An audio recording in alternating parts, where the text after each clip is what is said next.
All right, we are back now here at the KFYR Plus News Desk, and U.S. District Judge James Boasberg threatened last week to fine the Trump administration in criminal contempt of court for defying a court order to return Venezuelan migrants en route to the Salvadoran prison last month, possibly setting up a stage for an unprecedented showdown between President Trump and the judicial branch. Now, joining me right now is a former law professor at the University of Houston Law Center and an immigration attorney with over 14 years of experience, including serving as an attorney advocate at Harvard Law School's Immigration and Refugee Clinical Program. He is the founder and owner of the Modi Law Firm, where he has focused for over a decade on assisting individuals and businesses with a wide range of complex immigration matters. Mr. I hope I'm correct in pronunciation. Is it Susham Modi? Yeah, Susham Modi, it's an honor to be here. Thank you for having me on KFYR. Thank you, sir. We appreciate it. Well, can you explain now the legal basis for Judge Boasberg's order to return the Venezuelan migrants to the United States, and what are the potential risks if the executive branch disregards those judicial orders?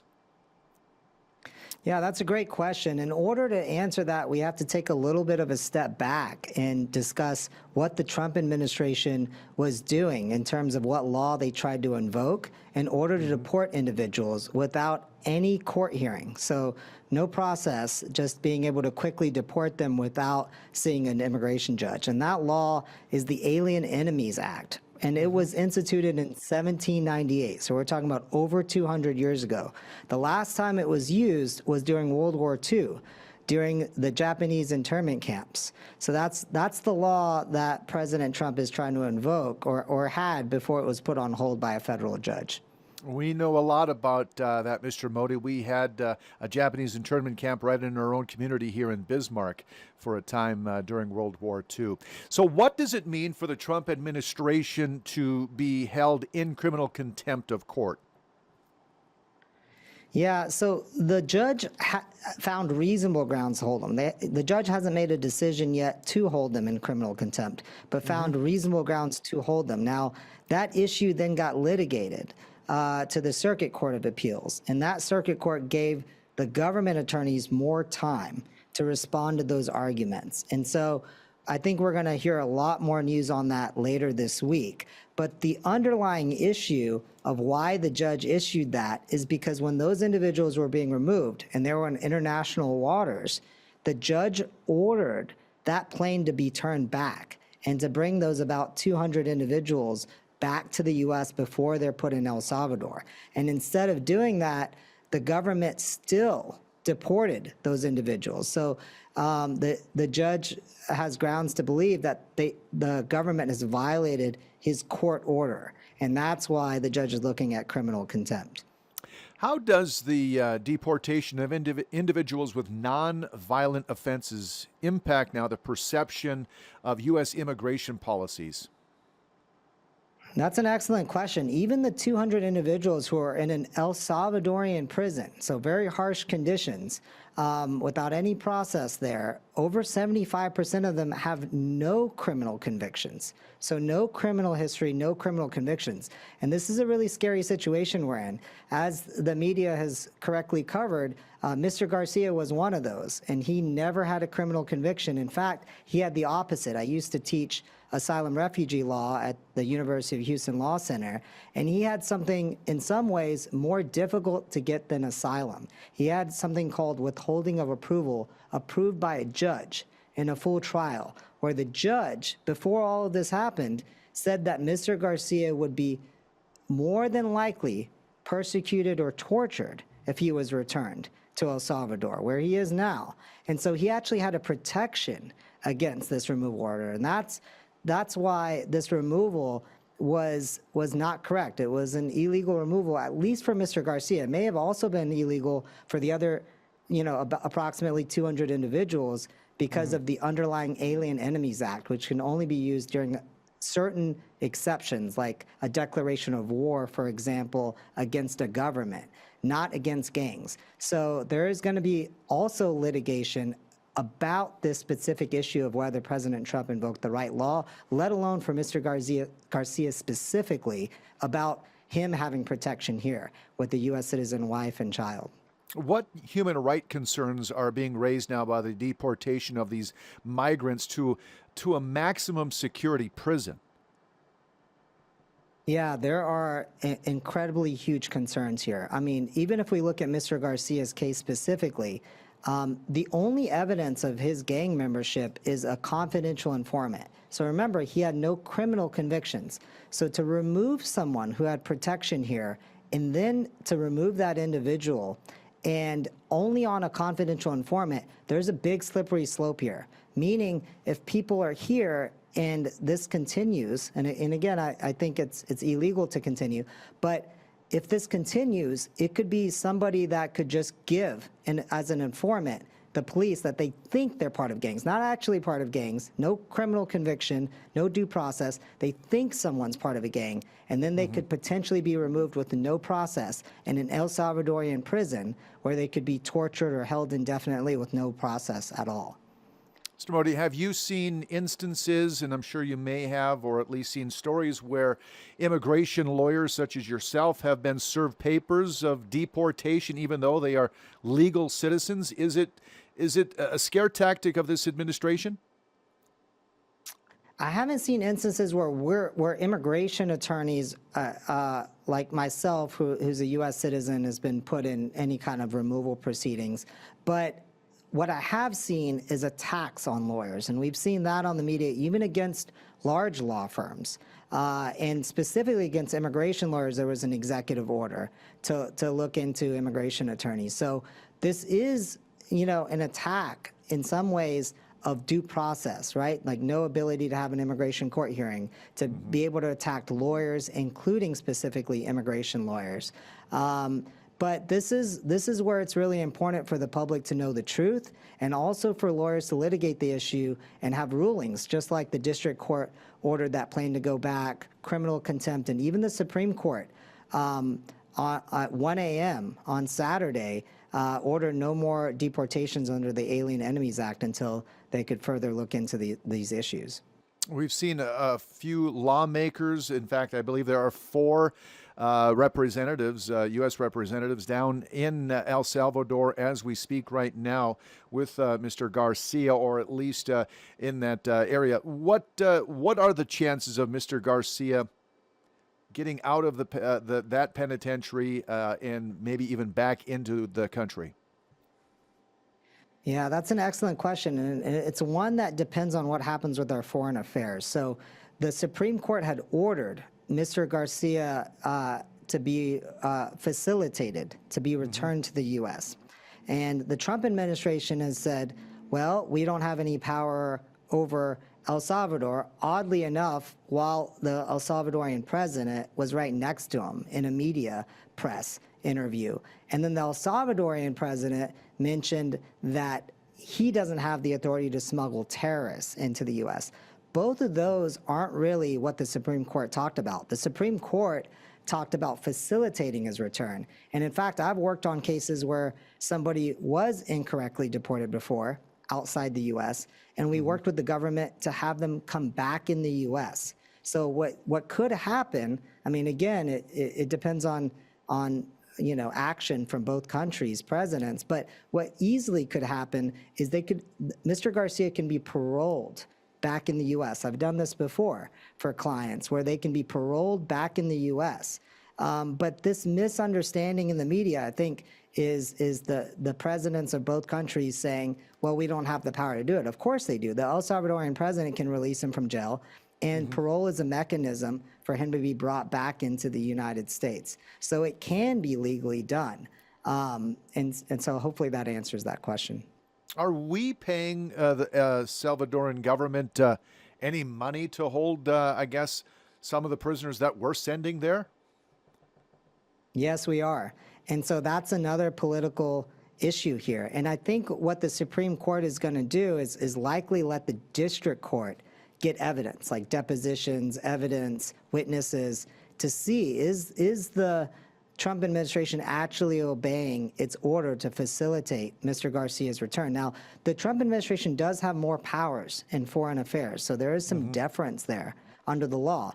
But is this, they can't completely avoid a Supreme Court's order to facilitate someone's return. So to say they have no power whatsoever is, I think, untrue. Okay. What precedent does this case set for future interactions between the judicial branch and the executive branch? There can be a constitutional crisis here. So, the judicial branch, they have the power of issuing orders and criminal contempt and things. But the executive branch has the power to enforce laws, right? The power over military, et cetera. So if they don't abide by the Supreme Court's ruling or even the district court's ruling under criminal contempt, there could be major issues here. Now, what could happen is even if they are held in criminal contempt, President Trump could pardon his government officials on not following the law, and then there's a real crisis here. And this is why it's so important to be here on your prestigious news channel and to get the right information out to the public so that these issues can change in the future, not just with the judicial branch, but individuals knowing what the future outcome can be of people who have no criminal convictions, of individuals, even as President Trump mentioned, he may try to go after U.S. citizens with mere allegations, no criminal proof. So this is a really slippery slope issue of due process and constitutional rights and a constitutional crisis that could happen between both branches. Well, the administration says this is a mandate by them. How has the public perception of the Trump administration's immigration policies now been influenced by this case? Yeah, I mean, I think the public has a big right and power here because, initially President Trump has said, well, we did this all lawfully. And then there was a back turn saying, okay, well, it was an error, administrative error. He had the real protection called withholding of removal in the United States. And then there was yet another backtrack, saying, oh, we don't have the power to do it. And that media press interview, that could be also viewed by the Supreme Court, saying you didn't facilitate his return at all. You said you didn't have power to do it, but did you even try, for example? So the public does have a lot to say here. And there's also the public in terms of the midterm elections. So, I don't want to be political. I'm just talking about the law. But if the public wanted to really put their foot down and Congress changed, then Congress has the ability, just in terms of a legal stance, to produce laws. So really the executive branch is here to enforce laws. They're not here to make laws. So if Congress changes the law, especially in the midterms, then President Trump will have to abide by those laws. Sure. So what legal recourse do the affected migrants have in this situation, if any? Well, it depends if they're in the United States as opposed to outside the United States. So the individuals that are already outside the United States is going to be very difficult in terms of legal recourse because there's arguments against jurisdictional issues. There's even procedural issues of, our lawyers even able to get in contact with them because they're in this harsh El Salvadorian prison. But like I mentioned, the Supreme Court has put this these deportations without seeing a judge under the Alien Enemies Act on hold for now. So individuals in the United States have more rights. And there's rights, for example, to go to district court and file what's called a habeas petition. It's a federal court litigation. So they have more rights, more due process in the United States, and they have to be aware of that. Now, it's a complicated process. Not a lot of immigration attorneys may do federal court action, so something to look into, but they do have rights in the United States. And then there's also class action lawsuits that could potentially be filed. So it's definitely something that individuals need to know that they have rights for, and to argue against their detention and deportation, even under the Alien Enemies Act, and the Supreme Court specifically has mentioned that as well. Mr. Modi, without invoking the Aliens Enemy Act, and as you're an immigration attorney, what burden of proof does the state or the government need to, exile an immigrant based on, let's say, not facts, but innuendo, saying, hey, you're a part of, a brand X gang? without invoking the Alien Enemies Act, which is the standard way, by the way. I mean, the Alien Enemies Act, last time, again, it was invoked was World War II. So the standard way to deport individuals, the common way, is to put them in deportation proceedings. And that's the government's burden to prove that someone is deportable. It's not an immigrant's burden, it's the government's burden. And then there's a whole process involved. There's court hearings called master hearings and eventually a full trial. So there's a process involved. And by the way, Mr. Garcia, the individual that we're talking about here, went through all of that process, probably years of court hearings and a full trial before he got granted withholding of removal. But that's the common way that includes due process and court hearings and what's been done for over 100 years. So that's the common process, and that's the process that, if the Alien Enemies Act is found unconstitutional or illegal, which I can go into for a myriad of reasons, I believe it is, then that's the process, the normal process that we should return to. You've got that. You mentioned that possibly down a slippery slope where legal citizens could be taken out of the country. And we just asked the question, what kind of recourse do migrants have in this situation? If they're out of the country, they don't have much. What about naturalized citizens? What if they're taken out of the country? What is their recourse, and how do we get them back? Yeah, so first of all, again, I mean, I think it's this law is likely, and I'll go into reasons why, if you'd like, is unconstitutional or illegal. But assuming the Alien Enemies Act is carried out, that slippery slope, as President Trump mentioned in the media, he's looking into the legality of whether he can deport U.S. citizens.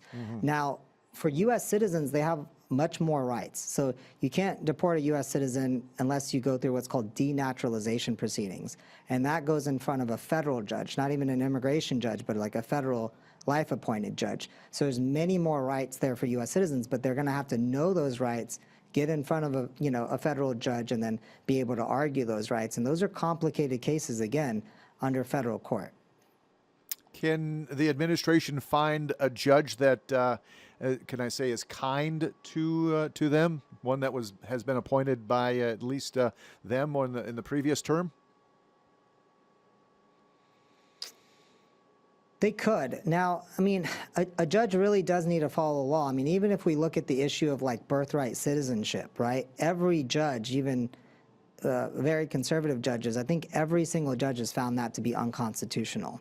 So, and that'll be coming up to the Supreme Court soon on, I think, around May 15th.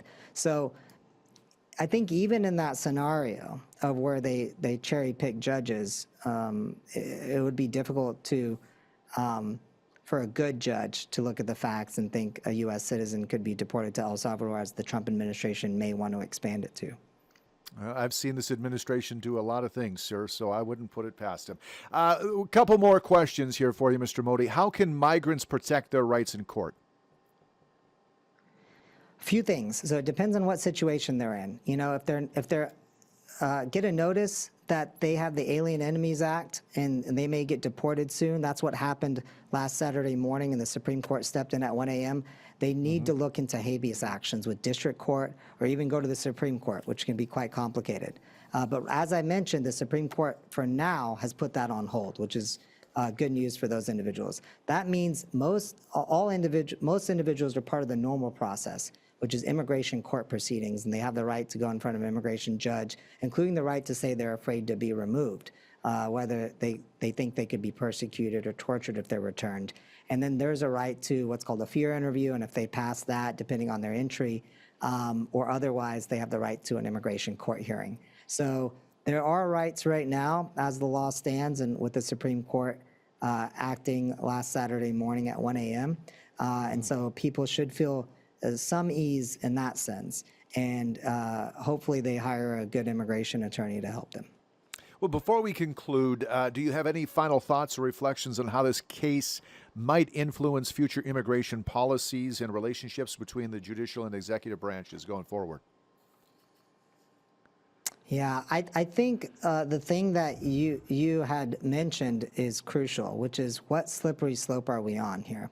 which is, even Mr. Garcia was never criminally convicted. There was one confidential informant, and by the time it went to trial, the judge and the Fourth Circuit both said there's flimsy evidence, there's not much evidence of him being affiliated with gangs. So do we want to live in an atmosphere where fear predominates, where somebody can just allege somebody's part of a gang member and then they could have very little rights, no rights, or just be quickly removed without seeing a judge? And I think that really does violate multiple laws, due process, not being under a declaration of war, even if we were, it not being against a government, which the Alien Enemies Act says it has to be. And so this is a fundamental principle of rights, of not just U.S. citizens, but others too, that we have in the United States to be able to argue. And it's a good thing that we have that, because we want to bring the best students here, the best skilled workers, extraordinary ability workers. We want people to not live in fear. And I've practiced a long time, almost 15 years immigration law, and this is the most fear I've ever seen. But people need to know they do have rights. They have rights with district court. They have rights with removal proceedings as it is now. And the judiciary is stepping in to enforce constitutional rights, including the right to habeas. Mr. Modi will be definitely keeping an eye on this and many other cases, and I'm sure as it comes down the pike, but I'd like to maybe down the road catch up with you and see how this thing plays out. I'd be honored. Thank you so much for having me, and have a great day. You too. Thank you so much.